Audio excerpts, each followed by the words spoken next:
প্রিয় শিক্ষার্থী বন্ধুরা, আজকে আমরা আলোচনা করব পদার্থ গঠন ও ধর্ম, ম্যাটার, স্ট্রাকচার অ্যান্ড প্রপার্টিজ। তরল ও বায়ুর চাপ সম্পর্কে আজকে আলোচনা করব। তরল ও গ্যাস এই দুই ধরনের পদার্থ প্রবাহিত হতে বলে এদের একত্রে প্রবাহী বা ফ্লুইড বলা হয়। তরলের নির্দিষ্ট কোনো আকার নেই, কিন্তু নির্দিষ্ট আয়তন আছে। তরলকে যখন যে পাত্রে রাখা হয় তখন সেই পাত্রের আকার ধারণ করে। গ্যাসের নির্দিষ্ট আকার এবং আয়তন নেই। গ্যাসকে যে আয়তনের পাত্রে রাখা হোক না কেন, সেই পাত্রের মধ্যে গ্যাস ছড়িয়ে পড়ে। চাপ প্রয়োগ করে গ্যাসকে সংনমিত কম্প্রেস করা যায়, কিন্তু তরল হলো অসংনম্য বা ইনকম্প্রেসিবল। তরলকে কিন্তু আমরা কম্প্রেস করতে পারি না। প্রবাহীর চাপ এবং ঘাত, pressure and thrust of fluid, এগুলো আমাদের জানতে হবে। আমরা বর্ষাকালে প্রায় নদীর বাঁধ ভেঙে বন্যার হওয়ার খবর শুনতে পাই। নদীর বাঁধ ভেঙে যাওয়ার কারণ হলো জল কর্তৃক বাঁধের একপাশে প্রযুক্ত বল। সুতরাং এই ঘটনা থেকে বলা যায় জল চাপ এবং বল প্রয়োগ করে। কেবল জলই নয়, সমস্ত তরল এবং গ্যাস অর্থাৎ সমস্ত প্রবাহী এর চাপ আছে। থ্রাস্ট বা ঘাত, কোনো তলের উপর কোনো প্রবাহী সমস্ত দিকেই বল প্রয়োগ করতে পারে। যখন প্রবাহী তলের উপর লম্বভাবে বল প্রয়োগ করে তখন প্রবাহী কর্তৃক তলের উপর প্রযুক্ত মোট অভিলম্ব বলকে বলা হয় ঘাত। সুতরাং কোনো তরলের উপর লম্বভাবে প্রযুক্ত বলই হলো ঘাত। ঘাতের মান এবং অভিমুখ দুই থাকায় এটি একটি ভেক্টর রাশি। ঘাতের মাত্রা ঘাতের মাত্রা বলের মাত্রা ml 3^-2 হয়। ঘাতের একক ও বলের একক অভিন্ন। সিজিএস এবং এসআই পদ্ধতিতে ঘাতের পরম একক হলো যথাক্রমে ডাইন এবং নিউটন। 1 নিউটন এবং 10^5 ডাইন হয়। ঠিক আছে, এগুলো আমরা জানি। তাহলে আবার সিজিএস এবং এসআই এককে ঘাতের অভিকর্ষে একক হলো যথাক্রমে গ্রাম ভার এবং কিলোগ্রাম ভার। 1 কিলোগ্রাম ফোর্স এগুলো 9.8 নিউটন এবং 1 গ্রাম ফোর্স এগুলো 980 ডাইন। এগুলো আমরা জানি। এরপরে আমরা আলোচনা করব চাপ বা প্রেসার। অনেক সময় কোনো তলের উপর প্রযুক্ত মোট বলের তুলনায় তলের প্রতি একক ক্ষেত্রফলে প্রযুক্ত বল অধিক কার্যকরী হয়।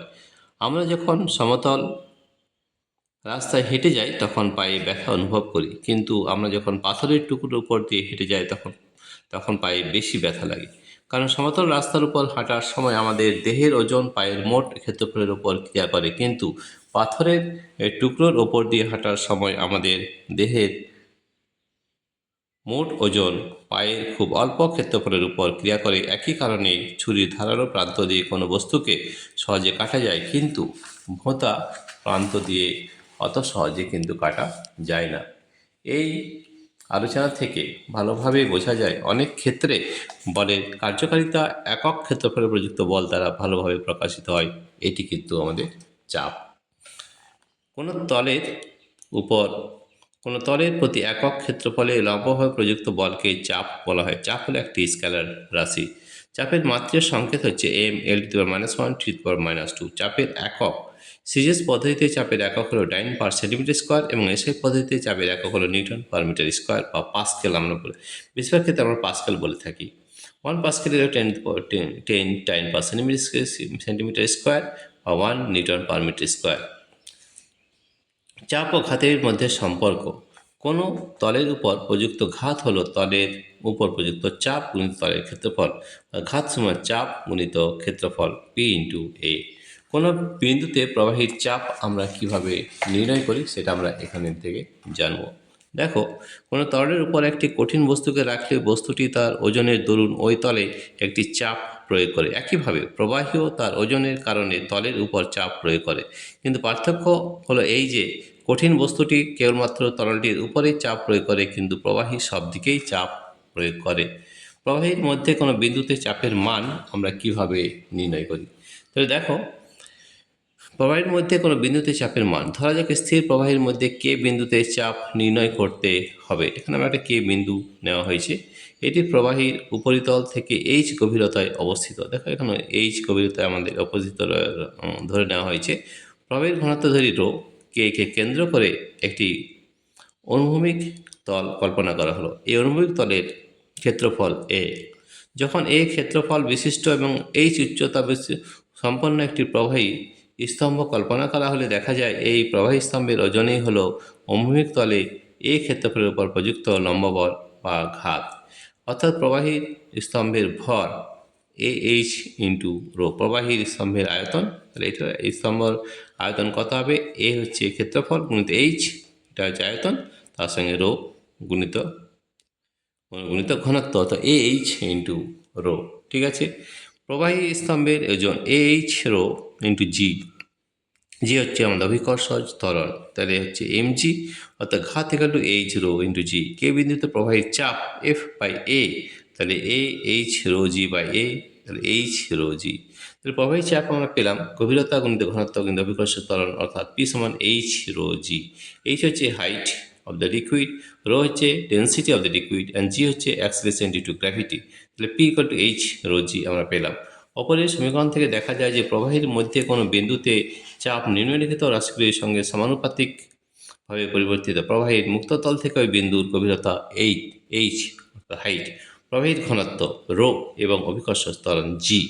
সুতরাং কোনো নির্দিষ্ট স্থানে যেখানে জি ধ্রুবক, প্রবাহীর ঘনত্ব রো স্থির থাকলে প্রবাহীর অভ্যন্তরস্থ কোনো বিন্দুতে চাপ গভীরতার সঙ্গে সমানুপাতিক, অর্থাৎ পি সমানুপাতিক এইচ। অর্থাৎ যখন রো ধ্রুবক হয় তখন P is directly proportional to H হবে। তলের প্রকৃতি বা বৈশিষ্ট্য, এটা আমাদের খুব বেশি ভালোভাবে জানতে হবে যে তলের কী কী বৈশিষ্ট্য আমাদের রয়েছে। তলের চাপের বৈশিষ্ট্যগুলি হলো, তলের মধ্যে কোনো বিন্দুতে চাপ তলের মুক্ত পৃষ্ঠ থেকে ওই বিন্দুর গভীরতার সঙ্গে সমানুপাতিক হারে বৃদ্ধি পায়। কোনো স্থির তরলের মধ্যে যে কোনো বিন্দুতে তরলের চাপ সব দিকে সমান হয়। এগুলো কিন্তু খুব ভালো করে মনে রাখতে হবে আমাদের। কোনো স্থির তরলের মধ্যে কোনো অনুভূমিক তলের সকল বিন্দুতে চাপ সমান হয়। স্থির তরলের মুক্ততল সর্বদা অনুভূমিক থাকে। তরল সমোচ্চশীলতা বজায় রাখে, অর্থাৎ পরস্পর নল দ্বারা যুক্ত বিভিন্ন পাত্রে তরলের মুক্ততল একই অনুভূমিক তলে থাকে। এটা আমরা একটা পরীক্ষা করে দেখাবো এবং আমরা এটা প্র্যাকটিক্যাল ক্লাস করেও দেখিয়েছি, তোমরা অন্য ভিডিওতে রয়েছে, সেটা কিন্তু দেখে নেবে। আমরা একটু জাস্ট এটা জেনে নিই যে এইটা কীভাবে কাজ করে, সেটা আমরা একটু জানবো। দেখো, তরলের সমোচ্চশীলতা ধর্ম প্রদর্শন এই ধরনের একটা প্র্যাকটিক্যাল ক্লাস আমরা করে দেখিয়েছি, সেখান থেকে তোমরা এই সমোচ্চশীলতার ধর্মটা বুঝতে পারবে। এখানে কি রয়েছে সেটা একবার আমরা আলোচনা করে নিই। যে চিত্র 3.2 এ পরস্পরের সঙ্গে নল দ্বারা যুক্ত বিভিন্ন আকারের কয়েকটি পাত্র নিয়ে ওদের মধ্যে একটিতে কিছু পরিমাণ তরল ঢালা হলে দেখা যাবে যে পাত্রগুলির আকার ও আয়তন নাই। যাই হোক না কেন, তরল স্থির অবস্থায় এলে তরলের লেভেল প্রত্যেক পাত্রে একই হবে। এটাই কিন্তু সমোচ্চশীলতা ধর্ম। 3.2 নম্বর চিত্রে সংযোগকারী নলের মধ্যে এক্স ওয়াই জেড বিন্দুগুলির একই অনুভূমিক তলে অবস্থিত। স্থির তরলের বৈশিষ্ট্য থেকে আমরা জানি যে কোনো স্থির তরলের মধ্যে অনুভূমিক তলে সকল বিন্দুতে চাপ সমান, ফলে পাত্রের তরলের মুক্ততল থেকে এক্স ওয়াই জেড বিন্দুগুলির গভীরতা সমান হয়। অর্থাৎ প্রত্যেক পাত্রের তলের মুক্ততল একই অনুভূমিক তলে থাকবে। স্থির তলের এই ধর্মই হলো সমোচ্চশীলতা ধর্ম। তরলের সমোচ্চশীলতা ধর্মকে কাজে লাগিয়ে শহরে জল সরবরাহ করা হয়। ঠিক আছে, সমোচ্চশীলতা ধর্মের গাণিতিক প্রমাণ, এটাকে আমরা প্রমাণও করতে পারি যে সমোচ্চশীলতা ধর্ম এখান থেকে প্রমাণ করা যায়।